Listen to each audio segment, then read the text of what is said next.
So John Lucich is a licensed pilot, former cargo pilot, and a former investigator with the New Jersey Attorney General. He has 17 years of experience in law enforcement, and he joins us now by phone. Mr. Lucich, thank you so much for being with us. Considering that you have been a pilot on both passenger and cargo planes, can you talk to us about security on both of those and how it differs?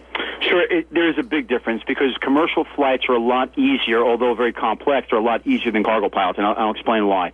When we're talking about commercial flights, we're talking about anywhere from 100 to 200 people, and even smaller for the commuter airlines. In addition to that, we're talking about limited number of baggages, so there's a smaller subset that has to be scanned. When we talk about cargo aircraft, we're talking about thousands and thousands of packages of all sizes that fit on these cargo airplanes and bins that get transported across the world. The ability to scan each and every package and still maintain a schedule is very complex. It's very easy, as you can see, how an airplane out of Yemen was able to get this on board without being discovered, but thank God it was picked up inside the UK. Have you seen the pictures that we're looking at right now of this device, by chance? No, I'm not. You haven't? Okay. I'm just wondering if you've seen items like this try to make it on board, and what's the procedure from that point? Well, the pilots don't take part in that. I mean, what's happening is even before it even gets near the airplane, when it comes into the facility, it needs to be checked. It needs to be scanned in. When you take a look at the complex systems that we have today, with where you're talking about UPS or FedEx or even the United States Postal Service, that's why when you can go online, you can actually see where your package is, at what terminal, it's in flight to someplace. You'll know exactly where it is because they're coming in, they're being scanned at that particular point. Sure. The point of getting the scanning to find the suspicious packages is well before it even gets to the airplane.